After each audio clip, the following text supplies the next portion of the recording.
up in China, Xiamen City volunteers work with a local hospital to hold a free clinic for residents. And releasing animals into the wild is no longer a good deed, but disrupting our ecosystem and food chain. Welcome to DaAi Headlines. I'm Wendy Chen. Thank you for joining us. First up in China, Xiamen City volunteers worked in partnership with a local hospital to hold a free clinic at the Xiamen City office. In total, over 300 residents received medical help. Here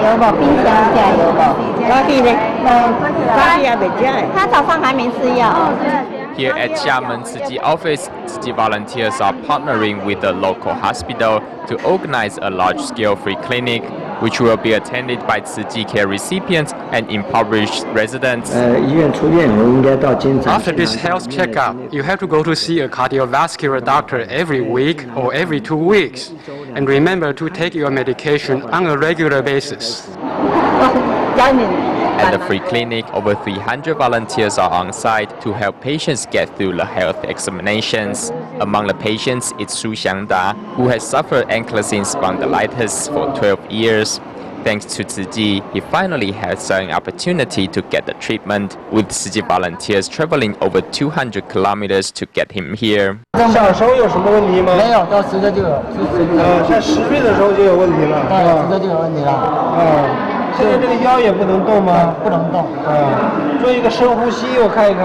Following a preliminary check, the doctors arranged for Su to get comprehensive examination at a local hospital.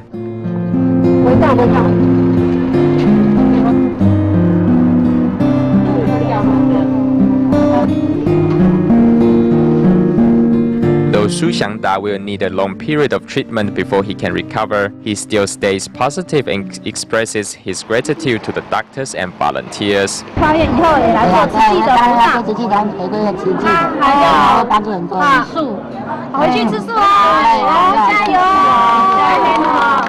As the free clinic ends on a perfect note, the body and soul of all patients are tended to. Also holding a free clinic are city volunteers in Brazil, who held their first ever free clinic at Feira de Vasconcelos City, which is located 40 kilometers outside of Sao Paulo. Let's take a look. This is the first free medical clinic City volunteers have held in Sao Paulo's Feira de Vasconcelos City, and many local residents have packed into the venue, having seen the event advertised on billboards and radio. Using the school as a temporary clinic, each classroom is transformed into a different department to offer members of the public comprehensive medical service. You've got presbyopia and astigmatism. Due to a lack of health knowledge, minor problems usually spiral into panic. This grandma mistakenly thought that a lip inflammation was a cancer symptom. Luckily, with medical expertise, her worries were put to rest. I'm so grateful to you all. You're doing a wonderful job. You're like rain in an arid desert. Although we are very poor, we were well received by you all. Another group of volunteers conducted home visitations to better understand the living conditions of local residents, so to evaluate appropriate assistance for them.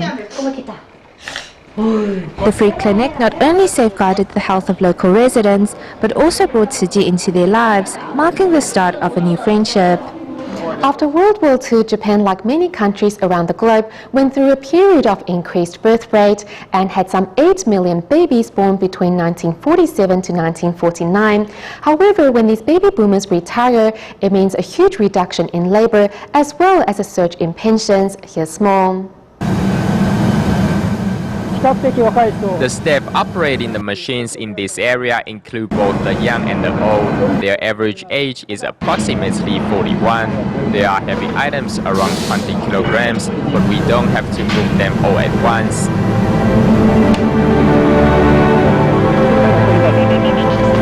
A little past 9 in the morning, DaAi TV reporters arrive at a photography equipment factory in Kawasaki City, where the company director, who is nearly 70 years of age, gives them a personal tour.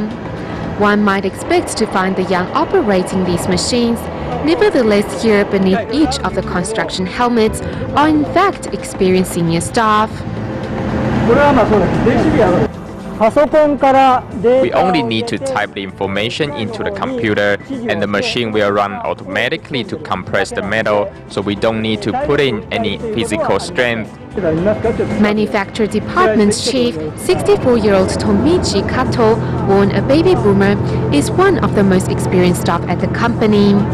In Japan, there's a term which describes those born after World War II between 1947 and 1949. There are a total of more than 8 million baby boomers who are said to have played a vital role in the 70s when Japan's economy took off. 63-year-old Kiyoshi Yamazaki, who has 40 years of experience, is also the heart and soul of this company.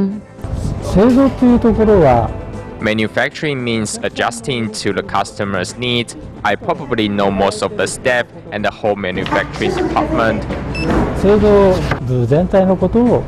For Yamazaki and Kato, as long as their company needs them, both will happily work even after they turn 65. The company director, Kaoru Hanada, sees these senior staff as old friends and is willing to keep them by his side. It is the responsibility of corporations to hire senior staff. It is something which we will support. Before, they might receive higher pay, but when they age, their pay will be less because we can combine it with their pensions. 70歳はね、やっぱりね、疲れるよ。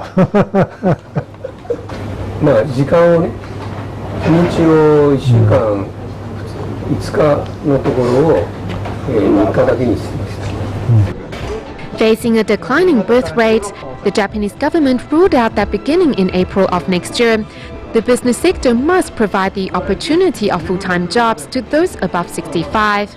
However, the changes in employment also means lifetime employment rates went from 80% to only 65. As Japan's economy fluctuates, large corporations who hired many staff when the economy was booming began cutting down their expenses. We have a few staff that retired from large corporations in our company. If senior employees stay in the workforce, besides the pay cuts, other issues also exist. The director next takes our reporters to the technical department, where creativity and computer skills are needed. Though talented in these areas, young employees are nevertheless worried about their future. Japan is becoming an aging society, and in such environment, are we still able to receive our pension? We also wonder if our jobs are stable. We feel somewhat insecure. With every generation having their own challenge to overcome, both the young and old face different obstacles in today's work environment. In Taiwan, there are currently some 420 senior citizens requiring long-term care, thus making qualified family caregivers the profession most in demand. To address the demand, local governments have established vocational training classes to train such professionals. Unfortunately, the results didn't work out according to plan. Let's find out why. Advancing with little steps is Grandma Huang, who suffers from Parkinson's and other illnesses that accompany old age and ailing health. It is up to her daughter Huang Chojing, who is in her 50s, to take care of her daily needs.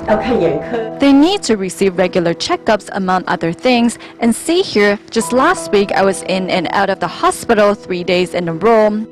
As an only child, Huang Chojing also shoulders the task of caring for her aging father and her stroke-stricken, incapacitated husband.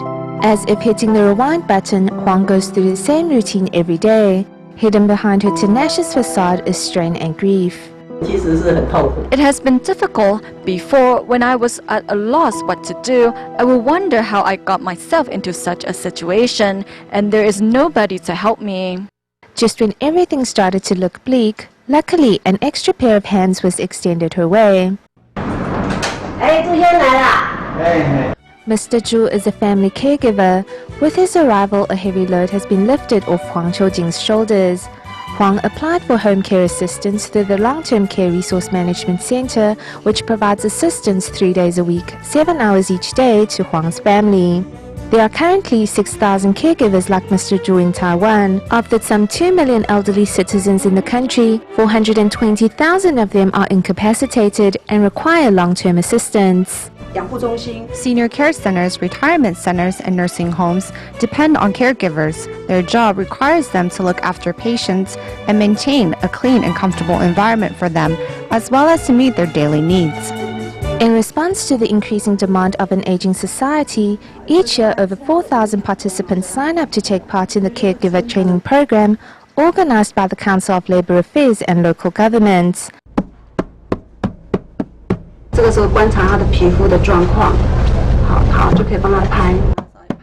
I paid for this out of my own pocket. This is my job, but my family can benefit from my skills in the future. This is my first time. Since I started training as a caregiver, I've come to realize that it's not an easy job. Not only is it not easy to acquire a caregiver's license, but the real challenge begins once you're qualified. With an hourly salary of less than $6 and long hours, the proficiency is a 90% turnover rate. I can handle the strenuous job and the salary is acceptable, but I heard that it's actually not so much, so we have to work as much as we can. It goes without saying that it's always better to count on your own than on others. The Taiwanese government is following Japan's footsteps and mulling an act to establish a long-term care insurance program, which will ensure that senior citizens receive care upon retirement. Except, this proposed act is still being discussed at the legislative level. All of us will put on the years. Who will look out for your well-being? Perhaps we should start planning for our golden years now. According to statistics, 72% of seniors suffer injury and death as a result of tripping over. To make sure seniors live in safety, the Senior Citizen Welfare and Protection Association of Yunlin County in Taiwan has raised 6 million NT dollars to help transform senior citizens' living environment. This is Senior Liu Peng, who lives by himself and had limited mobility even at a young age. Now 89 years old, Liu can hardly walk. I fell down many times in the past. I had to call others to help me get up because my legs are weak. Mr. Liu lives in this old house where he sleeps, eats, and goes to the washroom in the same place. Since the floor is uneven, Liu has fallen down many times. He always falls down. Now that the floor is smooth, it will prevent him from falling down. Now with a smooth floor and a separate bathroom, Liu's sister says her brother can finally live in a safe environment. Home attendant Ling Feng Ying also says that changing seniors' living environment is an issue that everyone should pay attention to. Some of the seniors have weak legs and can't walk properly. The chances of seniors falling down are very high. Most of them suffer small injuries, but some have passed away as a result. 70% of seniors' deaths can be traced back to incidents that are related to falling. Therefore, the Senior Citizen Welfare and Protection Association of Yunlin County has raised 6 million new Taiwanese dollars to change senior citizens' living environment. Our focus is to look after senior safety. We hope members of the public will be more aware of this issue.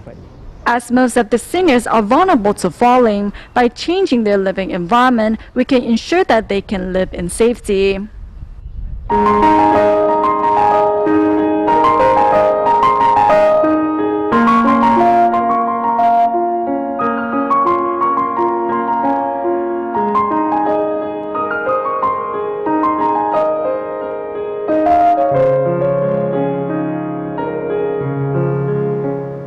In Taiwan, religious groups regularly conduct mercy releases, which is to release animals in captivity into the wild. Such act is seen as a way to bring good fortune into this life or the next. However, its tradition has been commercialized in modern times, where hunters now capture animals in the wild and sell them for later release. Well, look, there are 5 or 6 crayfish here. Speaking of red crayfish, here at Taipei's Fuyang Ecological Park, this wetland has suffered from a red swamp crayfish invasion. Restaurant crayfish have been here since 2 years ago. In this small pond, there are over 1,000 of them, but I believe that whomever released them only let go of a few. Even though Taiwan's Society of Wildernesses volunteers conduct routine removal of foreign species, the natural ecological balance is still under attack from non-native species. Here you can see many areas that are without plants. It's because crayfish have eaten them, so submerged plants are unable to survive, and even those floating leaf plant types have suffered too. These crayfish are bred in captivity in a controlled pond or caged environment. However, once you release them into the wild, you are taking the risk of spreading them uncontrollably. In fact, the largest sources of disrupting the ecosystem are these. Religious organizations often hold mercy release ceremonies where cages and cages of birds wait to fly towards their freedom. During an hour of waiting for their freedom, it's hard to tell how many die in the cages from weather conditions or the pressure of being stuck in enclosed quarters. Religious organizations think they're doing a good deed, but actually they are just contributing to the animal's death. From being captured to waiting for freedom, these animals still have to endure the torturous ritual process before actually being set free. When they are letting go of the birds, they will tap the cages. This action actually frightens the birds. However, participants will say that they have to stick to their schedule and can't waste time in waiting for thousands of birds to make their way out on their own, and so will hit the cages to force them out. According to the Environmental and Animal Society of Taiwan, annually religious groups in Taiwan hold about 750 sessions of mercy releases, in which they let go of a total of 200 million birds and spend over $6 million in the process. As long as there is a market to purchase birds for mercy release, there will be people looking to make a profit from it. Streptopelia, sparrows, red turtle doves, or even crested miners, these birds are all being captured in the south. They are especially hunted for those who want to release birds back into the wild. In the past, releasing animals into the wild was about releasing a captive animal. I might be spending a little money, but it was for his freedom and was a respectful practice. However, now misguided religious organization ideals are disrupting the natural balance of the ecosystem. Previously, Chinese bulbul and Taiwan bulbul were distinctly different from each other, but now it's hard to tell as the two have mixed into a hybrid. We have also seen people release giant snakeheads into the wild. That species of fish is carnivorous and will eat other fish. When you break the natural balance of the ecosystem, one might not be able to see the impact right away, but in 50 years, that's when the effects will come to light. These mercy releases are twisting out of control, and what was once considered an act of accumulating merit has turned into an act of harm instead. As the Civic Lunar Month is just around the corner, Banqiao City volunteers are promoting vegetarianism in their community by offering free vegetarian lunch boxes to local businesses for 2 days. Volunteers hope through this event to inspire more residents to adopt a meatless diet. Banqiao City volunteers are busy in the kitchen as plates of delicious food are prepared. To incorporate the 7th Lunar Month celebrations, City volunteers are not only spreading the message of vegetarianism among fellow compatriots, but also to their community as well. We ask our Tzu brothers and sisters to visit different companies to spread the idea of adopting a vegetarian diet.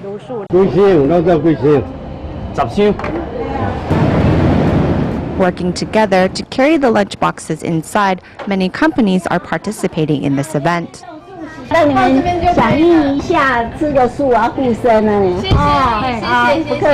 We treasure this opportunity to connect with them. I hope my neighbors will have the same chance to experience this as well.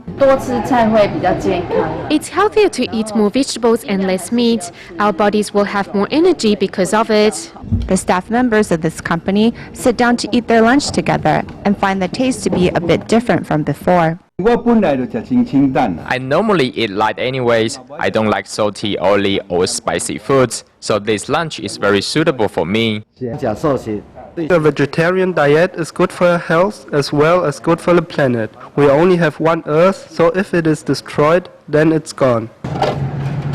Adopting a vegetarian diet not only protects the planet, but Tzu Chi volunteers' heartfelt lunchboxes also help local residents to change their views regarding a meatless lifestyle. Moving to Malaysia, at a free clinic organized by the Tzu Chi Bukit Metajam Liaison Office, Tzu Chi volunteers came across a 13-year-old girl who's taking care of her grandparents on her own, and they quickly mobilized to help the family clean their unhygienic environment. Cleaning equipment in hand, 20 volunteers are coming to help clean the home of Iso bin Rob. Joining them are also nurses from a local dialysis center who checks on the health of the two seniors that depend exclusively on the care of their 13-year-old granddaughter.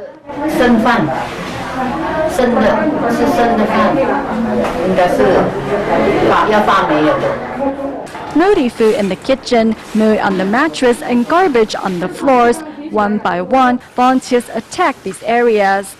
Also helping with the cleaning are the family's neighbors. Seeing how they live, if we don't help them, who will? If our own parents were wheelchair-bound, what would we do? For myself, I see these two seniors as my own parents. The cleaning doesn't stop with the apartment, as volunteers bath and cut the hair of the two seniors. If we sweat for even a bit, we will feel uncomfortable. She probably hasn't had a shower in days to cool her down. Her hair was all sticky and greasy, so we decided to give her a bath. As Ramadan comes to an end, Muslims everywhere are getting ready to celebrate Iftar, and joining them in health and joy will be this family. Back to Taiwan, for this year's new nursing graduates starting their first day of work at the Taipei Tzu Chi Hospital, they are accompanied by senior nursing staff who settle their nerves and help prepare them for the challenges ahead. Taipei Tzu Chi Hospital head nurse takes time off from her busy schedule to show these new nurses around the medical intensive care unit. Among the new recruits is one male nurse who is excited to be starting his dream job and has big hopes for the future. I'm interested in working in the ICU. I hope by working in that area, I can learn how to better take care of those who are seriously ill and thus be a better nurse. While in the patient wards, Liu Yuchen, also on her first day, works to understand the various protocols in patient care. Although, like everyone else, Liu is nervous, she knows that under the guidance of the hospital's experienced staff, there is nothing to be afraid of. Before, I was nervous that I would not be able to adapt to the environment.